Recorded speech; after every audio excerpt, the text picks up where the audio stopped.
Hai, selamat pagi. Selamat bertemu lagi dengan Ibu Tati dalam pembelajaran pendidikan agama Katolik kelas 2.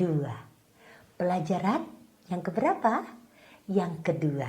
Apa? Pelajaran yang kedua apa? Anggota keluargaku. Nah, anak-anak, minggu yang pertama yang lalu kita belajar tentang orang tuaku. Hari ini kita akan belajar tentang anggota keluargaku.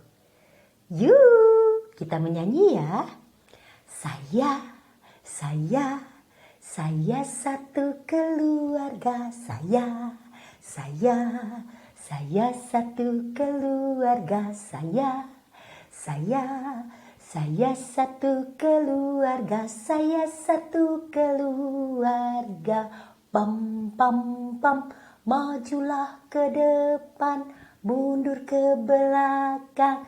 Mari kita bangun satu keluarga. Majulah ke depan, mundur ke belakang. Mari kita bangun satu keluarga.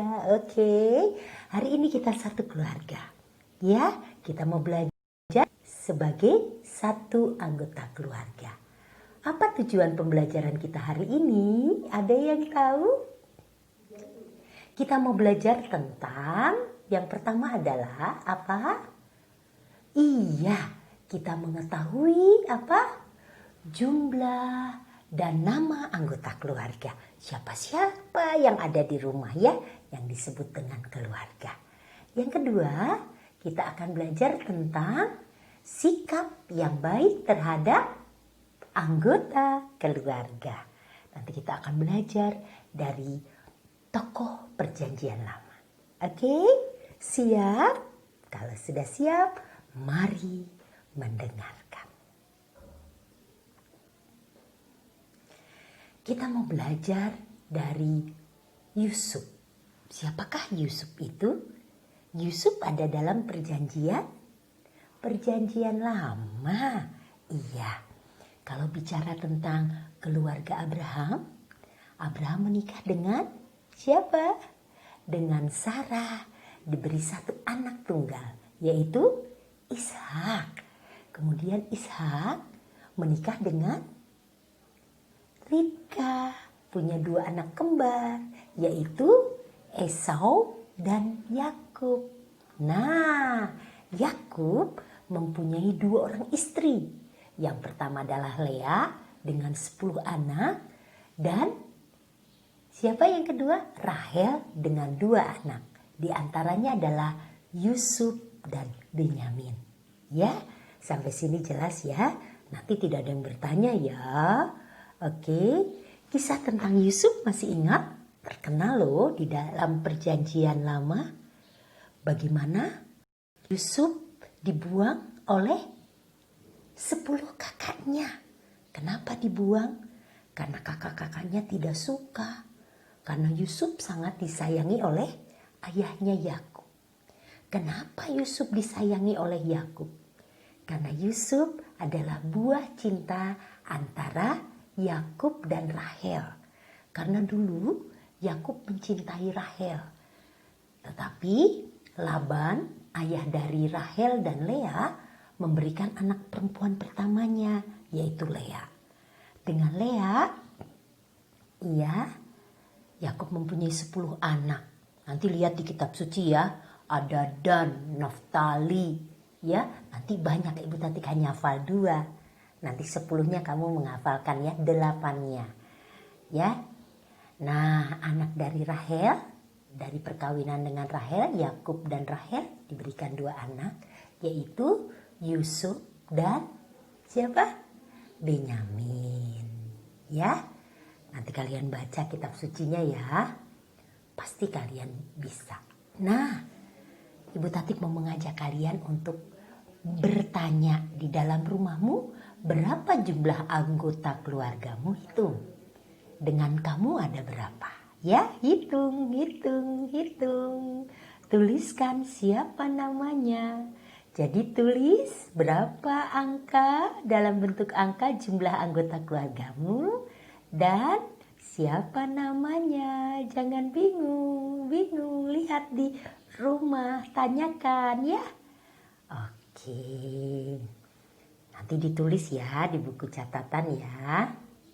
Nah, setelah kalian menuliskan anggota keluargamu, Ibu Tatik mau melihat bagaimana sikap baik yang kita buat di dalam keluarga. Apakah kamu suka membantu ayahmu? Apa pekerjaan ayah di rumah? Kamu suka membantu? Tuliskan. Dan tuliskan juga, apakah kamu suka membantu ibumu? Tuliskan. Dan saudara-saudara di rumah, membantu kakak, membantu adik, menjagai adik. Ya, tolong tuliskan ya, masing-masing 2. Membantu ayah apa saja, membantu ibu apa saja, membantu kakak atau adik apa saja. Ya, jelas? Baik. Kalau jelas, Ibu Tatik ingin mengajak kalian untuk kembali kembali melihat cerita tentang Yusuf, ya. Yusuf adalah anak dari siapa? Iya, Yakub dan Rahel. Yusuf mempunyai 2 orang ibu. Ibu yang pertama adalah Lea dan ibu yang kedua adalah Rahel. Ya, dari ibunya Lea dia mempunyai 10 kakak dan dari ibunya Rahel dia mempunyai 1 adik, Yusuf dan Benyamin adiknya. Ya. Nah, Bu Tatik tadi sudah jawab ya. Nomor 1, siapakah orang tua Yusuf? Yang kedua, berapa bersaudarakah Yusuf? Saudara besarnya semua ditulis ya. Cari di kitab suci ya. Kemudian, mengapa Yusuf dibuang oleh saudara-saudaranya? Kenapa? Oke, tadi Bu Tatik sudah cerita sedikit. Dan apa buktinya Yusuf tidak mempunyai dendam pada saudara-saudaranya? Karena Yusuf dibuang oleh 10 saudaranya dan dibilang mati, Yusuf itu dijual ke orang-orang menjadi hamba dan akhirnya ia menjadi peramal mimpi. Tetapi karena ia disukai oleh raja, istri dari raja, maka ia dipenjarakan. Di dalam penjara, ia mampu meramalkan apa yang terjadi dari mimpi sang raja. Nanti kalian baca di dalam kitab suci, semuanya ada. Ya, oke, yang terakhir, apa kebaikan Yusuf yang bisa kita contoh? Yusuf bukan seorang yang pendendam. Yusuf juga bukan orang yang tidak membalas kebaikan dengan kejahatan atau kejahatan dengan kejahatan. Tetapi ia melakukan yang terbaik di dalam keluarganya. Apapun yang baik ia lakukan. Bagaimana dengan kalian? Apakah kalian melakukan yang terbaik untuk keluarga? Mudah-mudahan ya. Mudah-mudahan saat kalian belajar tentang anggota keluargaku, kita menyadari bagaimana kita harus bersikap. Nah, Ibu Tatik ingin mengajak kalian untuk membuat doa syukur atas keluarga yang baik. Atas keluarga yang memberi kamu semangat untuk bisa belajar di rumah.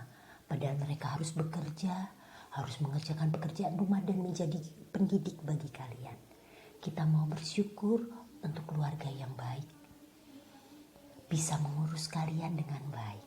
Ya, saat epidemi COVID ini berlangsung, orang tua mau menjadi keluarga yang paling baik, menjadi pendidik yang utama di rumah. Terima kasih ya para keluarga di rumah, dan kalian buatlah doa syukur untuk keluargamu. Hari ini pembelajaran Ibu Tati kita cukupkan di sini. Terima kasih banyak.